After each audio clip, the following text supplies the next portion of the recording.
Julgados e comentados. A jurisprudência sob a ótica do Ministério Público. Uma produção Ministério Público do Paraná.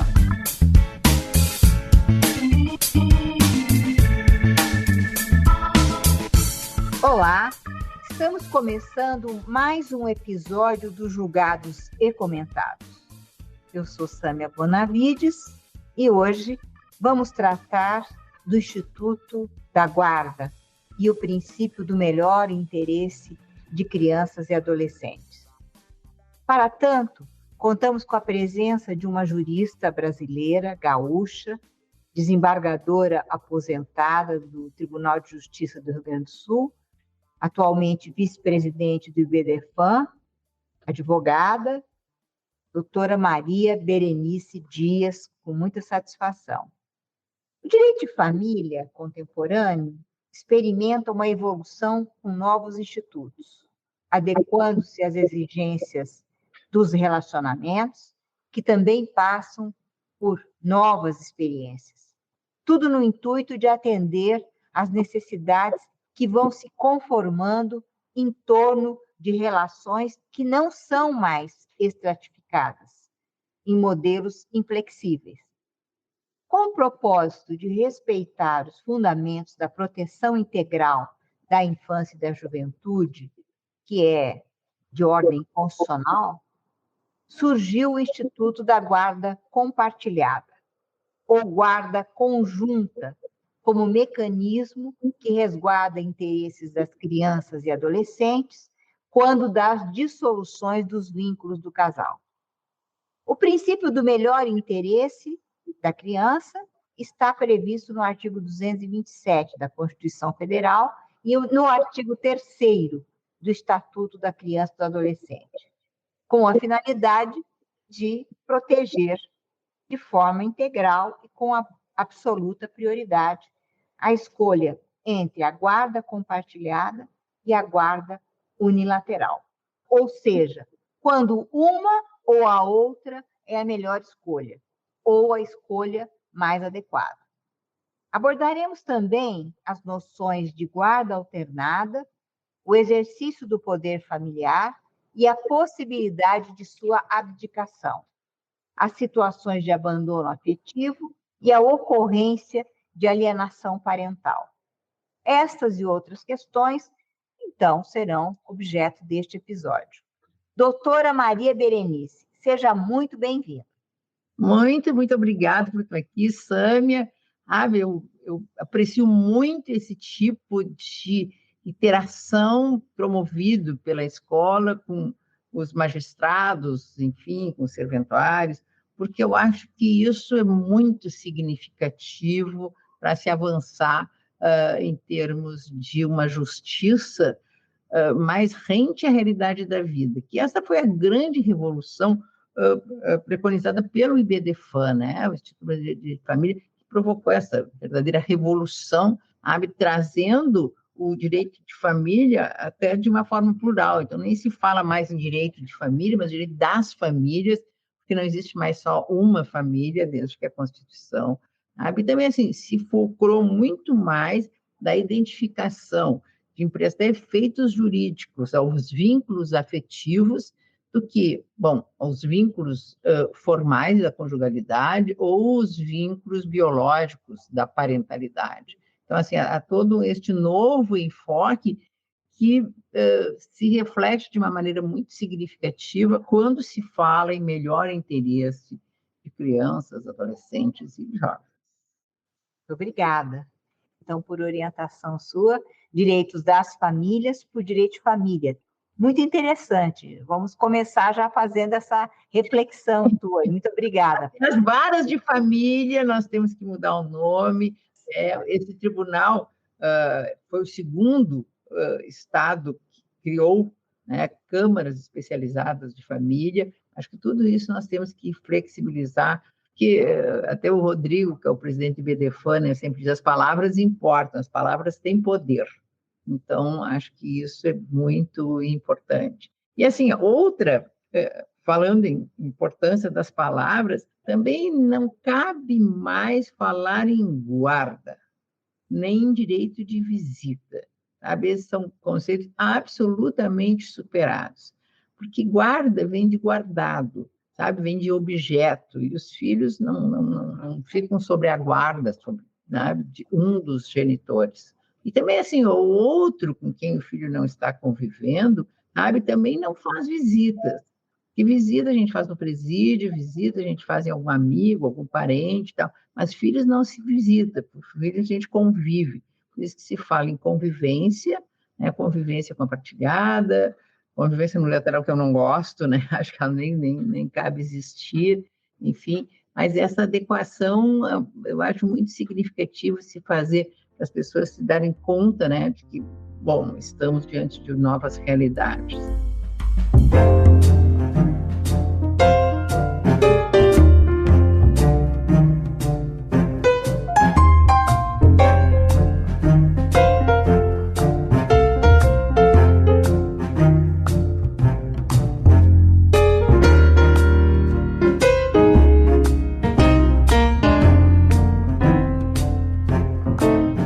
Diferentemente do que acontecia no período anterior, a Lei 11.698, de 2008, hoje, essa espécie, estou chamando de guarda, é uma exceção no ordenamento jurídico, sendo regra a chamada de guarda compartilhada.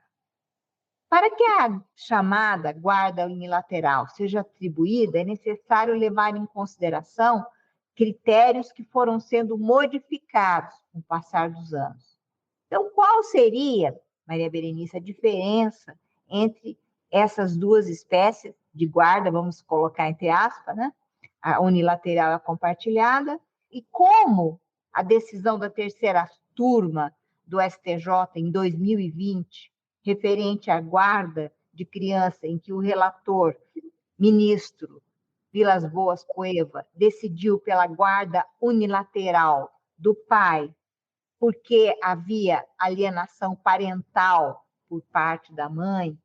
Essa decisão, ela seria representativa de algo que pode influenciar julgadores no sentido de decidirem pelo melhor modelo de guarda?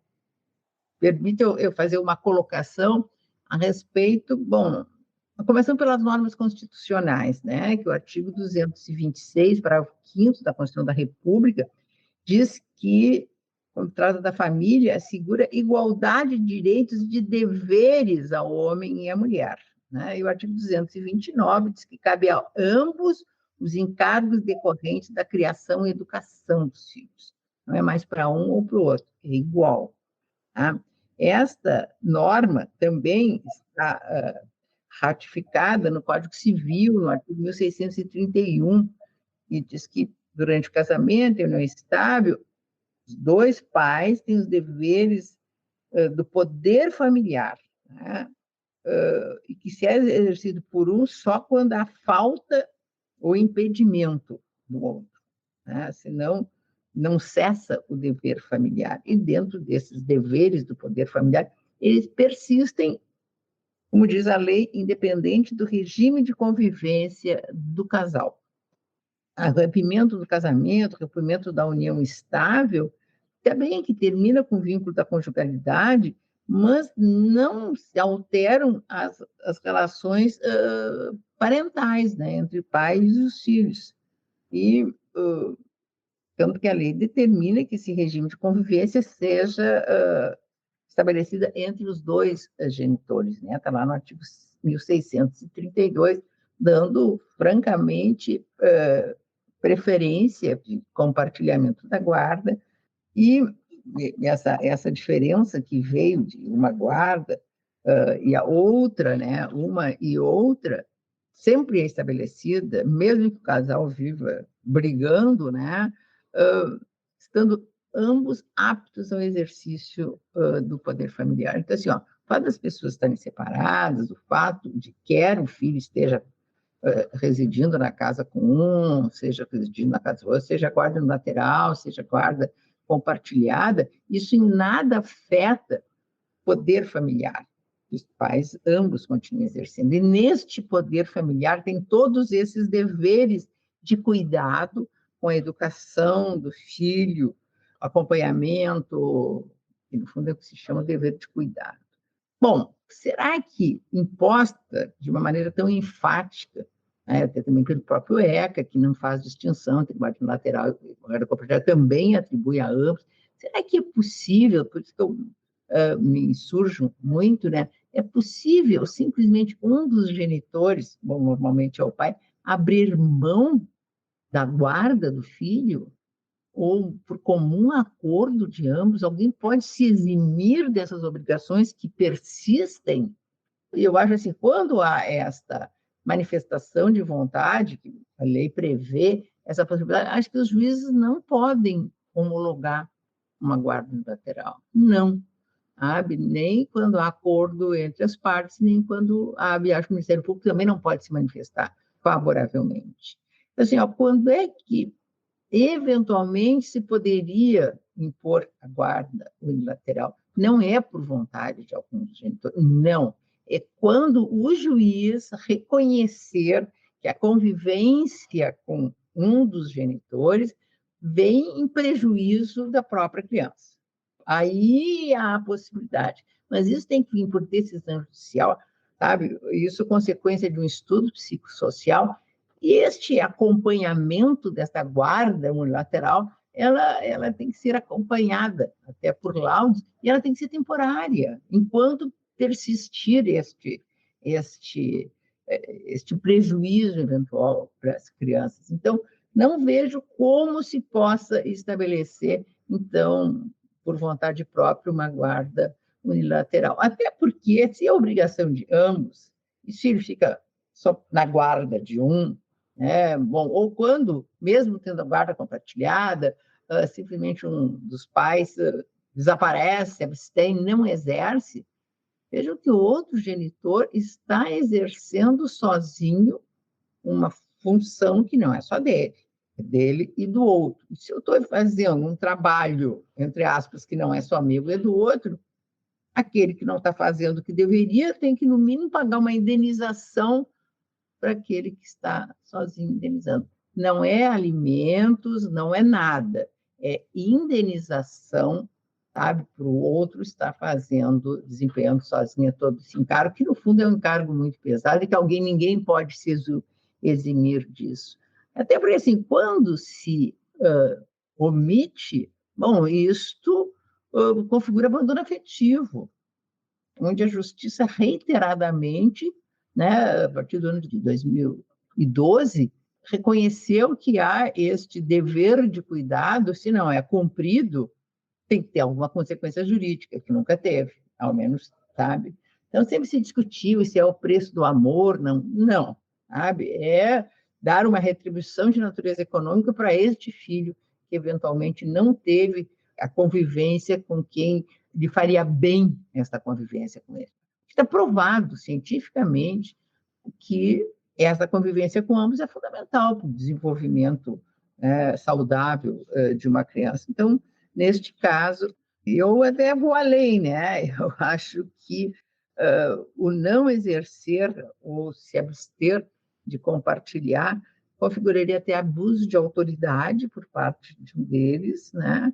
E também a suspensão do poder familiar e até a perda do poder familiar. Isso está escrito na lei. Quem descumpre com os deveres com relação ao filho. E esse dever de convivência é uma dessas. Sabe? E o não cumprir, além do abandono afetivo, incide no crime de abandono de incapaz, né? Previsto lá no artigo 133 do Código Penal.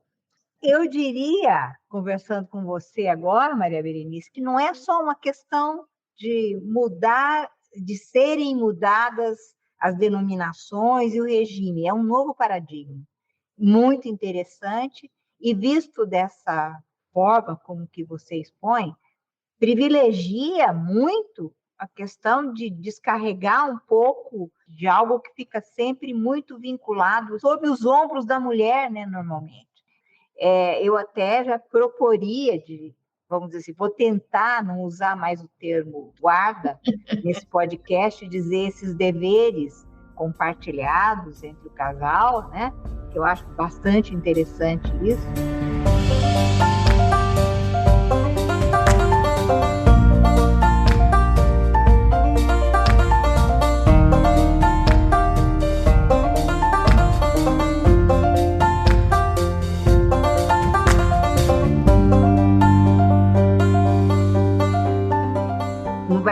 especialmente após a edição da Lei 13.058 de 2014, esses deveres compartilhados em relação à pessoa dos filhos, então ele pode ser com duas residências, com residências separadas ou não. E essa Lei 13.058 ainda criou a situação em que esses deveres serão exercidos, por causa das duas residências, alternadamente.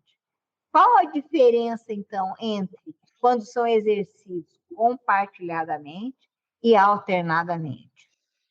Assim, ó, se fala, né, em guarda alternada, mas guarda alternada nada mais é do que a guarda compartilhada com residências alternadas, né, de ficar um período na casa de um e um período na casa de outro. Ou um dia, que eu acho que transforma a criança no coitado, a cabecinha dela, ou uma semana, ou um mês, enfim, né? Mas essa é uma solução que os juízes não gostam. Acham que a criança precisa ter um lar de referência. Até a lei diz, a lei da alienação parental, que quando moram em cidades separadas, se estabelece um lugar de residência. Eu acho absolutamente desnecessário isso, né? Porque, assim, ó, o fato é que a criança tem dupla residência, algo que é permitido pela lei. Código Civil, as pessoas podem ter dupla residência e duplo domicílio. Então, se a criança, independentemente do período que for, ficar com um genitor ou com outro genitor, ele está numa residência dele e na outra residência dele. Então, assim, ó, essa tendência de, tá bom, a guarda é compartilhada, mas a residência é fixa, por exemplo, com a mãe. Isso ainda é quase um prêmio de consolação, parece um resquício daquele eu tenho o poder e a força, o filho está aqui porque eu sou responsável. E todas essas mudanças, até terminológicas, elas vieram para acabar com essa sacralização exacerbada da maternidade, que os filhos pertencem à mãe, saíram da barriga da mãe, quem pariu que embale. E assim, ó, e quando acontecem as separações, bom, elas acham que elas são os donos dos filhos. E como os pais começaram a ser mais participativos na vida dos filhos, até porque as mulheres ingressaram no mercado de trabalho, claro que quando eles se separam, eles querem essa convivência maior, querem continuar participando da vida dos filhos. Isso é que gera esta rejeição muito grande por parte, normalmente, das mães.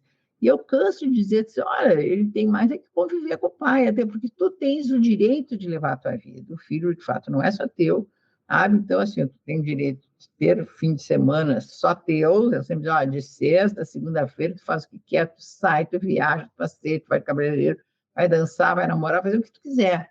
Antes de ser mãe, tu é uma mulher.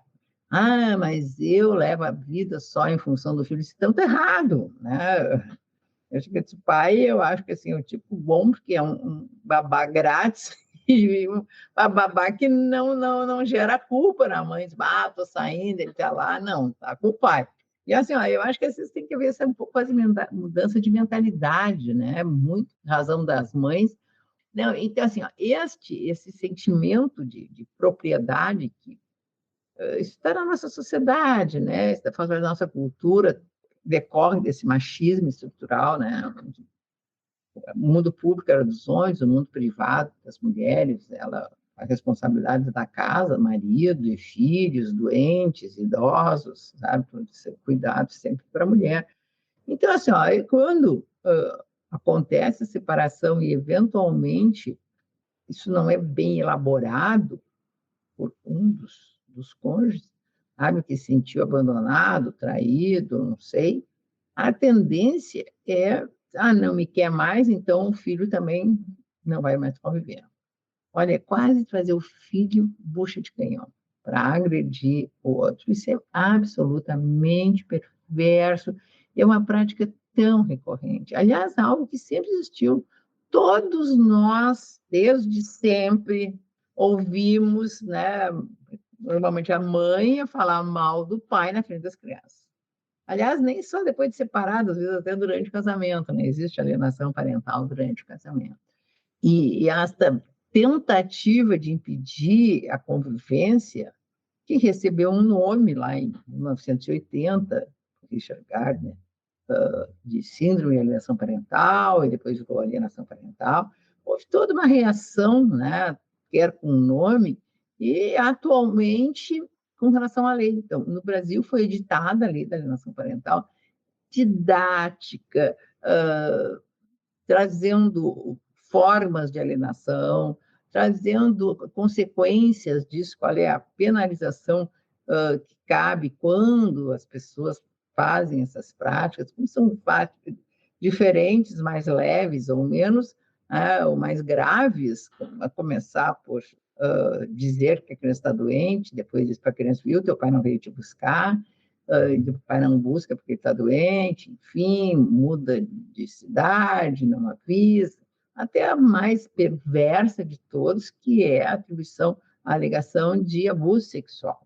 Porque essa é a bala de prata, como eu chamo, horrível, porque são atos difíceis de comprovar, porque o abuso sexual, ele não deixa vestígios, né? E alguém inadvertidamente, acontece muito frequente, da mãe começar a perguntar, o pai deu banho, lavou bem, lavou a pepeca, então a mãe, o pai botou a mão na pepeca, que horrível, que meu pai fez, e aquilo fica, leva numa psicóloga, que não tem nenhum cuidado de mandar chamar o pai, então lá diz, ouve a mãe falar, pergunta para a criança, o pai botou a mão na minha pepeca, bota lá, indícios de abuso sexual. Entra com ação na justiça, o que o juiz tem que fazer, gente? Já que o compromisso maior é com o melhor interesse da criança, ele acaba suspendendo a convivência e a partir daí se perde esse contato e leva anos.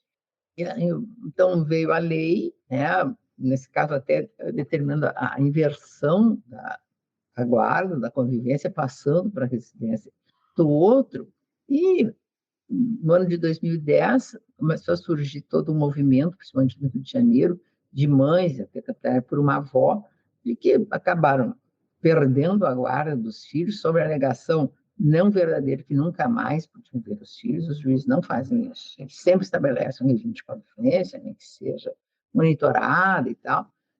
Começou a campanha para a revogação da lei. E começaram a confundir alienação parental com violência doméstica, que isso seria atos de violência, essas atribuições, enfim. E isso leva muita gente a embarcar nessa canoa. O Conselho Federal de Psicologia acaba, agora nesse ano de 2013, baixar lá uma resolução, uma recomendação, que os psicólogos não usem a expressão alienação parental. Até porque, assim, o que acontece? Alega alienação parental e ela, quando não fica comprovada, acabam fazendo reclamações junto aos conselhos estaduais de psicologia quanto o profissional que deu um laudo dizendo que era abuso, depois não era e tal. Sabe? Então, assim, é toda uma coisa complicada, né, com relação a isso. Mas, assim, o fato é que a alienação parental existe, não tem nenhum motivo para revogar a lei, a nossa lei é de exemplo no mundo, e mesmo que a lei venha revogada, os juízes não vão deixar de perceber que isso existe, porque aqueles mecanismos que a lei traz, inclusive, estão no Código Civil, né? Estão no ECA, e por exemplo, a suspensão do poder familiar saiu da lei, mas ainda está no Código Civil.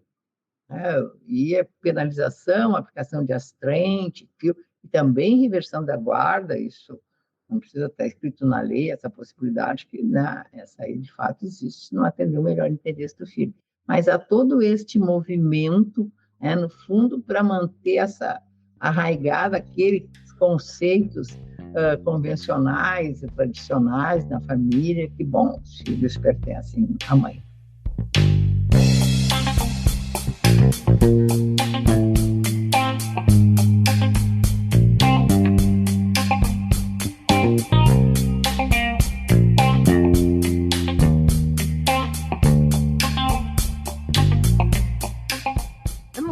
Você ainda pensa que tem algo para você complementar nessa questão da divisão dos deveres com relação aos filhos, né? Relativamente a essa questão do abandono afetivo?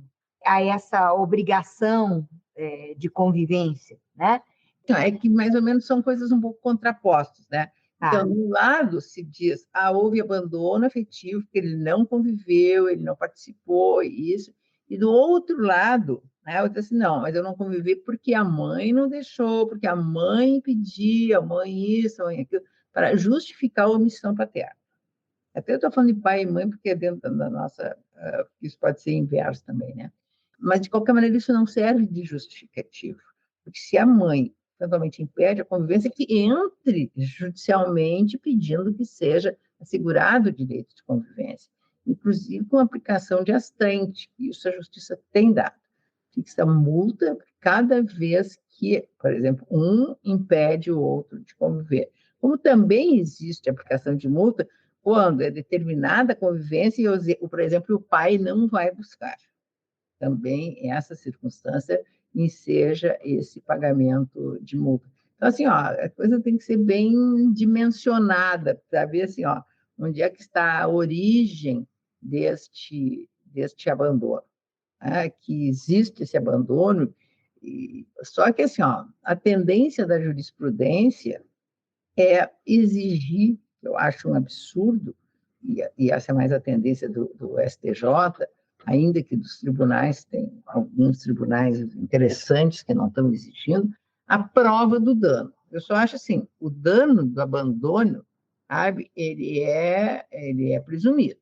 Basta provar o abandono porque está comprovado que a não convivência gera sequelas. Então, que o dano ele efetivamente ocorre. Mas eu não sei porque o STJ, a primeira decisão que teve do STJ foi dispensando, dizendo assim, não, quando há abandono, ele enseja a imposição de indenização por dano moral. E que no fundo é um dano moral, né, para abandono. Mas agora, mais recentemente, é nesse sentido, mas muitos tribunais não estão muito obedecendo, entre aspas, essa orientação que eu acho equivocada do STJ de exigir laudos e tal, que prove que a criança ficou sequelada.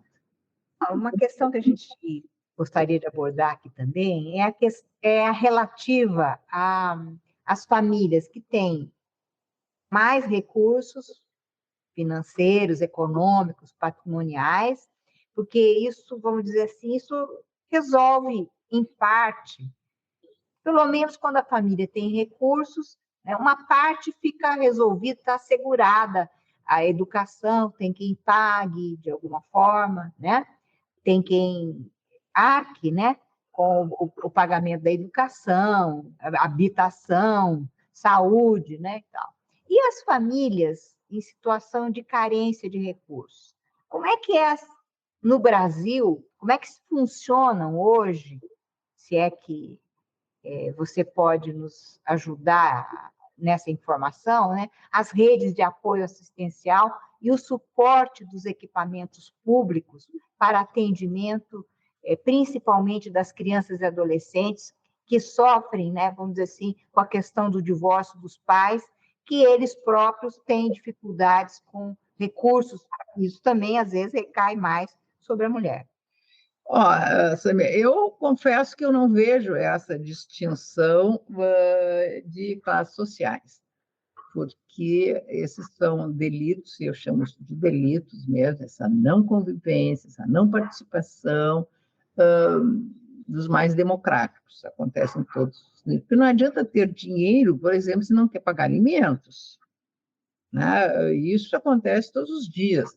Né? Então, principalmente assim, quando normalmente o que tem patrimônio, já tem o desejo de separar, de se divorciar, antes do outro saber, ele desvia patrimônio, ou cria holdings, ou passa para outras pessoas das empresas, só fica na administração. Bom, e eu simplesmente não pago.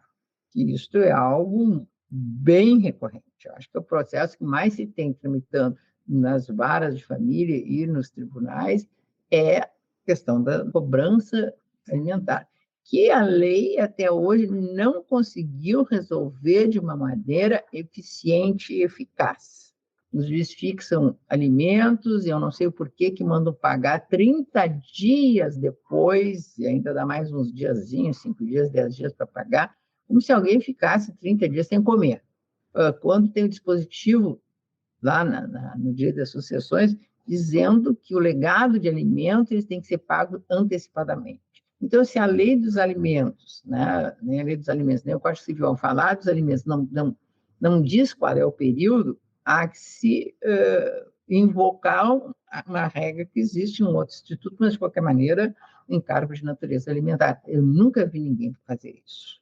Né? Estabelecer e ir embora desde aquele momento.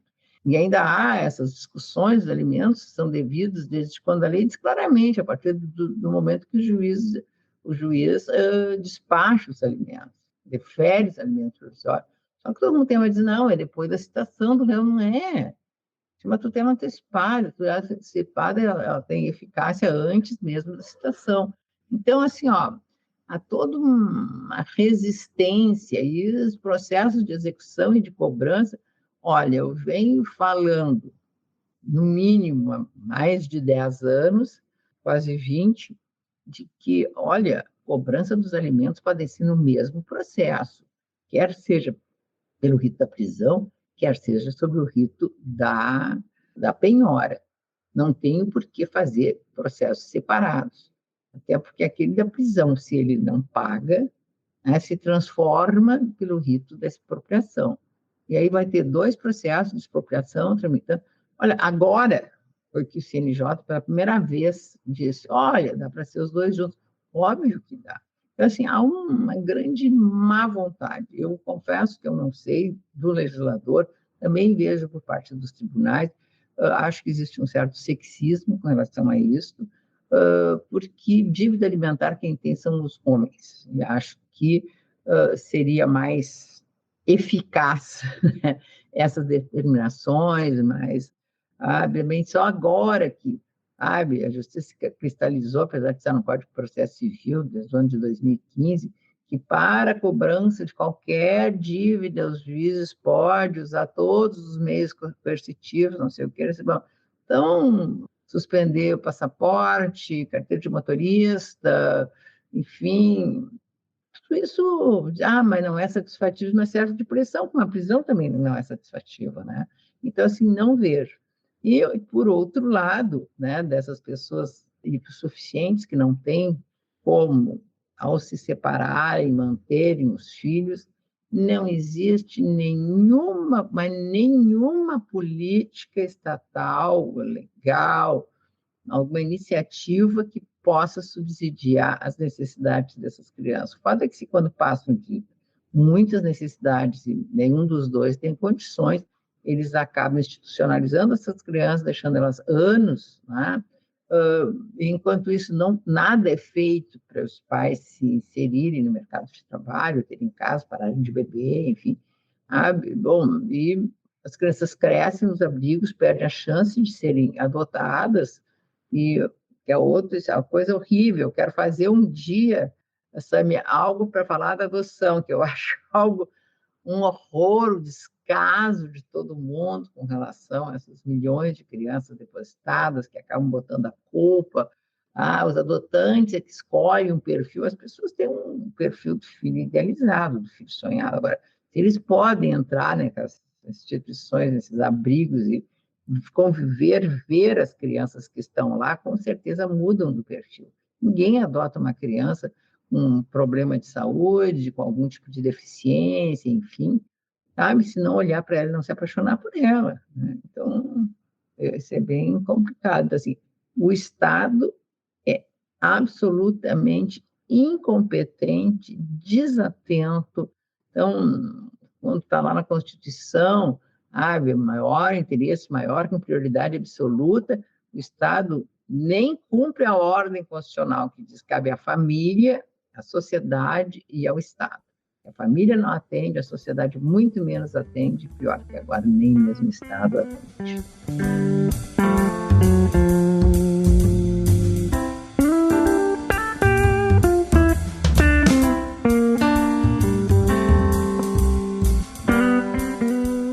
Ainda pensando nos divórcios litigiosos em que existe essa questão tanto da alienação parental quanto da violência patrimonial, normalmente, contra a mulher, né, normalmente, isso influencia na forma como é estabelecida essa questão dos deveres que têm que ser exercidos por ambos sobre os filhos? Como prevenir, na sua opinião, os reflexos do fim de uma relação conflituosa prejudique, vamos dizer assim, menos, né, os filhos? Há uma forma? Bom, em primeiro lugar, não existe mais divórcio litigioso. Divórcio é um direito potestativo, né, que agora passou a ser definido, se é de liminar, mesmo antes da citação. Eu confesso que às vezes tem alguma restrição, mas de qualquer maneira acho que precisa haver a citação para, ainda que o juiz decrete, para ter eficácia e mandar proceder à alteração, à retificação no registro civil. O outro não pode sair de uma situação jurídica de casado e passar para divorciados, tem que ter ciência disso, né? Como eu sou processualista, não vejo, mas de qualquer maneira não há como o outro se insurgir contra a decretação do divórcio. Então, está sendo definido liminarmente, enfim, a citação, é isso. Então, o que fica se litigando? Fica se litigando essas outras coisas, né? Os alimentos, a convivência, a partilha de bens, enfim, que acaba se prolongando. Em primeiro lugar, assim, quando nós estamos em sede de violência patrimonial contra a mulher, nós estamos falando em violência doméstica, no âmbito da Lei Maria da Penha, né? A violência patrimonial é uma das formas de violência doméstica. Então, assim, estamos nesta égide, né? Agora, que mecanismos no fundo, não temos. Por exemplo, assim, o que tem em Portugal? Porque agora até eu criei núcleos do IBDFAN com os países da língua portuguesa. Mas qualquer pessoa que se interesse por esses direitos comparados e tal pode participar, já fica aqui o convite, quer para participar do IBDFAN, quer para participar desses núcleos.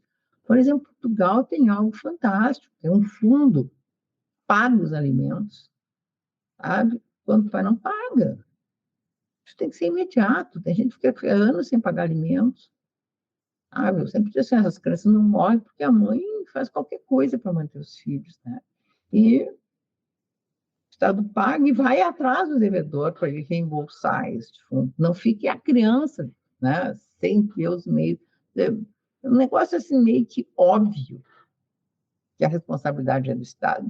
E não tem jeito aqui de se evoluir nessa possibilidade e tal. Eu estou com isso bem de presente agora por essa parceria que nós estamos fazendo.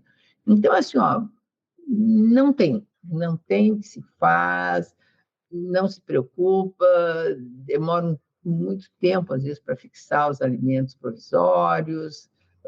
Eu não sei o porquê que, se a pessoa pede, justifica o porquê que está pedindo, comprovar, o juiz nunca fixa os alimentos provisórios nos valores pedidos.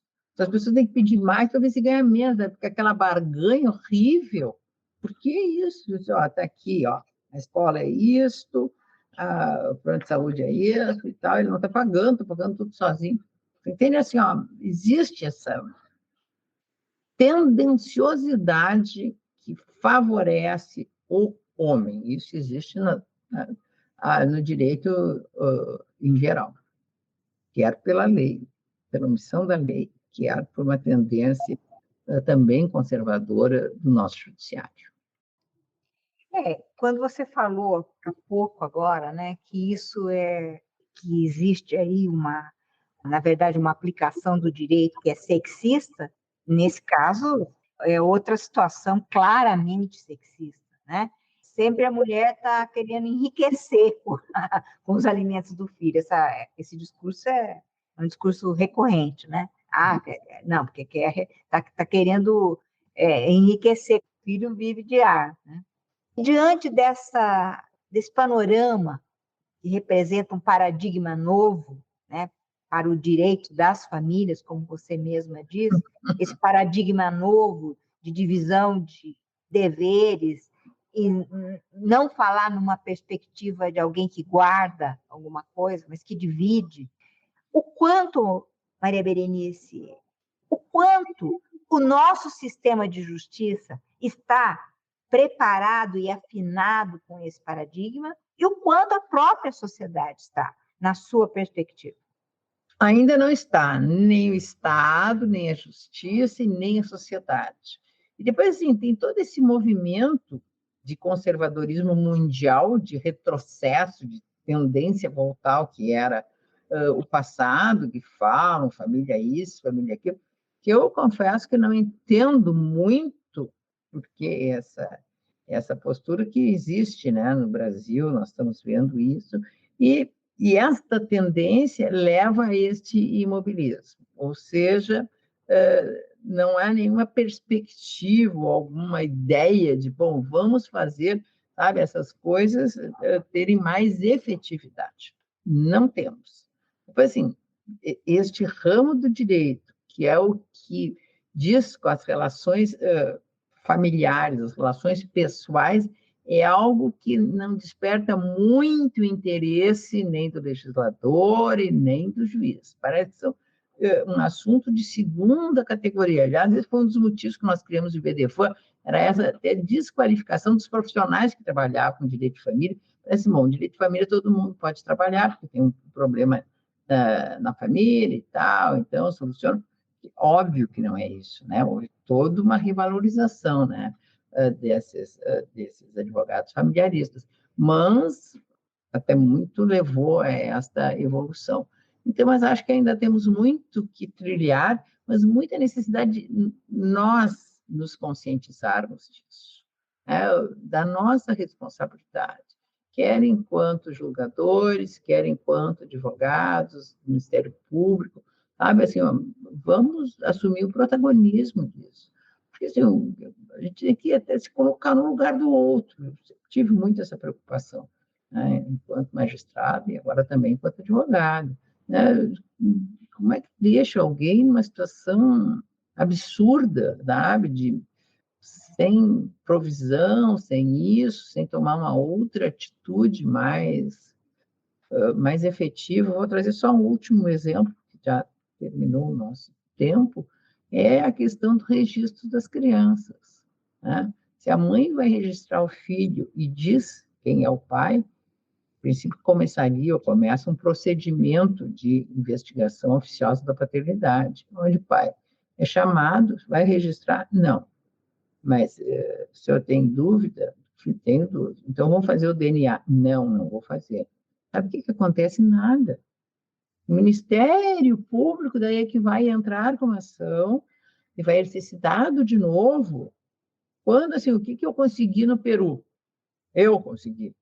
Gente, tem que registrar que se ele não quer assumir a paternidade, mas não quer fazer o exame de DNA e se nega a registrar, a justiça ele abriu mão de provar que não era o pai. Então, se determina que seja registrado a criança em nome daquele pai indicado. Bom, e se por acaso ele não for, ou quiser alegar que não é ele que entra com ação negatória de paternidade, vai fazer o exame do DNA. Mas até lá, ele vai pagar alimentos para esse filho. Então, esse número absurdo que nós temos de crianças sem registro é fruto desta inércia, dessa falta de perspectiva, né?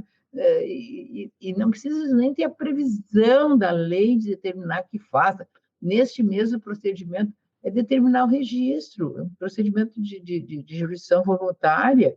Ah, não ficou satisfeito, acha que não é, ainda tem dúvida e tal. Bom, vai lá e faz o DNA, entra com ação para negar, a Defensoria Pública age.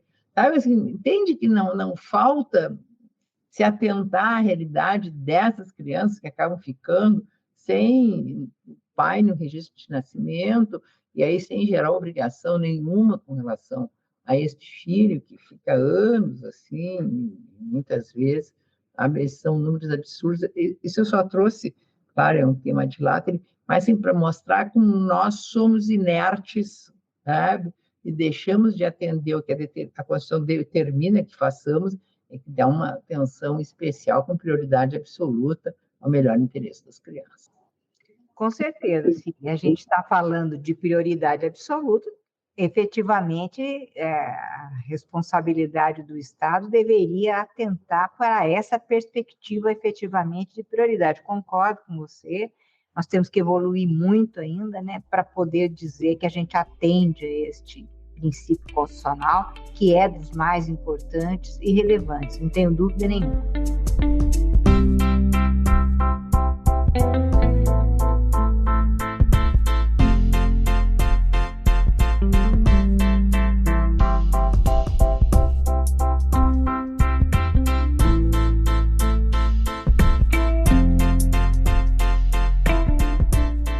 Quero agradecer a você, Maria Berenice Dias, uma grande referência no direito das famílias, aprendi agora, pela participação neste episódio. E se você quiser, você pode se despedir e usar brevemente aí para se despedir dos nossos ouvintes aí.